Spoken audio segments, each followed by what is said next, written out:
I am socks. I never wear pants, but suddenly it feels weird to not be wearing pants. Are you ready for another space adventure? Lightyear delivers some of the best voice cast Pixar has to offer, and all we can say is, to infinity and beyond. We're taking you along the cast's adventure behind the mic, and why they're just the best fit for these characters. Number 1. Chris Evans shines as Buzz Lightyear in Pixar's new sci-fi film, and he's really got that voice down. We're space rangers. We finished the mission. You'd think he's one of those veteran voice actors. However, this actually is his first time starring in an animated feature. As we all know, Evans is usually used in front of the camera, with a shield and aliens flying around. But he does have some voice work buried in his resume, most prominently in the video game genre. What a ride! The original Fantastic Four may be a little too old for some of you to remember. We feel so old saying that, wow. But after its success, Chris was asked to lend his voice to the super fun Fantastic Four video game. You can tell he seemed a little uncomfortable there, but years later, he returned to the booth yet again, only this time voicing another Marvel superhero in Captain America Super Soldier. As for his experience in the booth for Lightyear, he may have been a little too nervous, but he had all the help he could get from director Angus MacLane. This role is quite a touchy one though. He had to make the original version of the original toy version, made iconic by Tim Allen. Chris followed a thin line with his interpretation, saying, "You have to use what Tim Allen did. It's not like playing Batman where even though someone else has done it, you're gonna make your own fresh tracks in the snow." Number 2. Every good hero needs a reliable first mate. To infinity?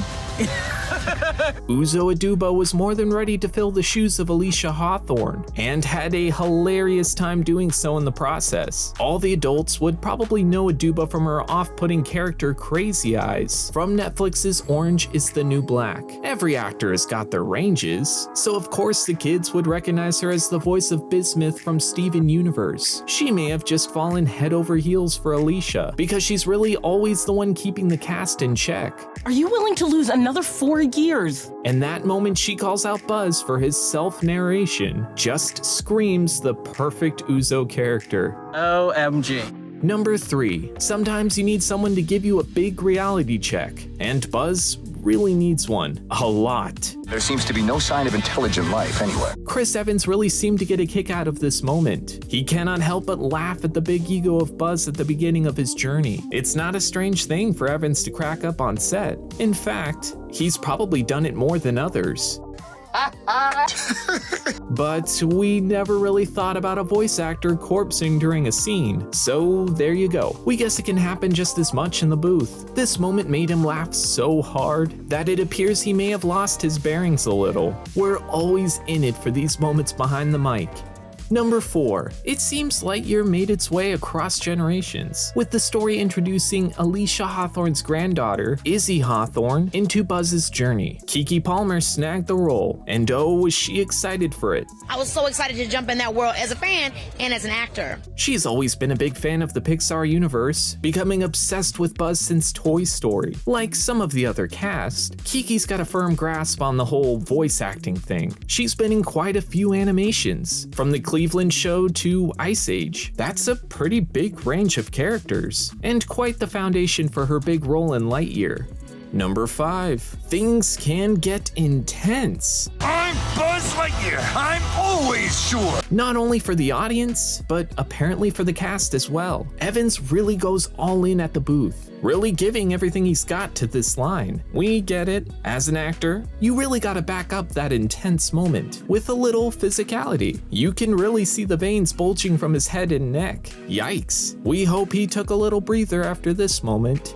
Number 6. We've got to see a lot of Taika Waititi. He keeps himself busy directing and now, apparently, voice acting. Well, this is pretty cool. He's really just got the perfect voice for cartoons, which is why he was the perfect choice for Morrison. This big-time director has won a lot of awards for his work, including Best Adapted Screenplay at the Oscars. Like much of the well-established cast, Taika had a lot of other projects in the works while recording for Lightyear. The much anticipated Thor sequel, Thor Love and Thunder, was underway, so we can't imagine balancing all that creativity, but he's apparently one of those busy creatives, always working hard to satisfy that craving. Yeah, it's just a different style of acting. His spirit lives on in Mo, Taika being a dedicated team member and all, but Morrison's clumsiness? Maybe or maybe not. We don't make judgments here.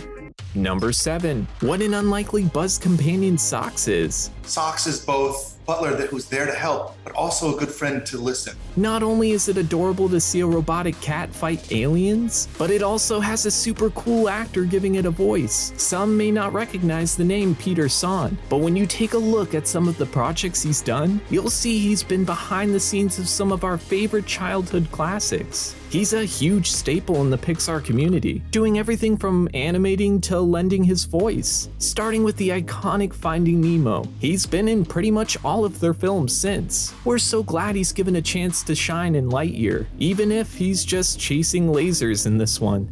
Number 8, an all-time American classic. Efren Ramirez should have won an Oscar for his performance as Pedro in Napoleon Dynamite. No awards needed, he's just an actor that shows up and gives it his all. In Lightyear, he plays Arma Diaz, assisting Buzz on his quest, dropping in a few times to add some more comedic relief, which we know he's so subtly good at. Though to him, it was more than just being the comedic relief. He had an absolute blast working on the details of his character and finding his voice. In order to find the voice of a character is to find what his center was.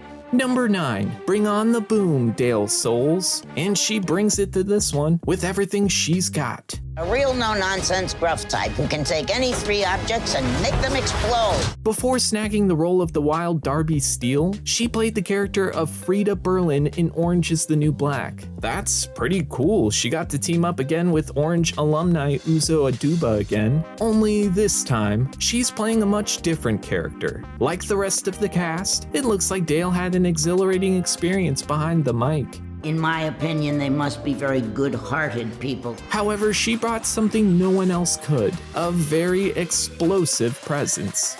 Number 10. Isaiah Whitlock Jr. has been acting in the biz for quite a long time. With a career spanning 40 years, he's decided to add Commander Burnside to his repertoire. It's fantastic. He's not only a strong presence in front of the camera, but he's made impacts in animation as well.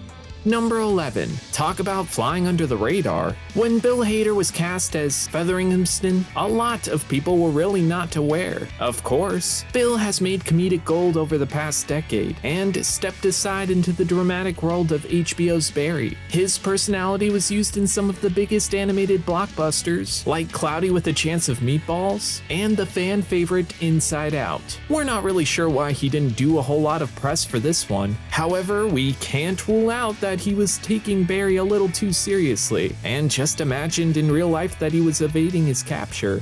Number 12. Like father, like son. The Brolins can play some good evil villains a little too well. Coming into this movie, I knew nothing about Zurg. James Brolin was sworn to secrecy for the role of Zurg, so much so that he never knew what was going to happen until he stepped into the studio the moment of.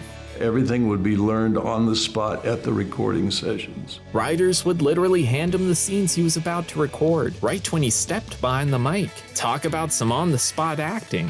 They did not want me to blab about who he was. This group of space misfits are destined for greatness. And who knew Chris Evans could play such a great tribute to Buzz Lightyear? It's amazing how random choices in casting from filmmakers can end up being the best choices for the roles. We'd really like to know. Do you think there should be another sequel?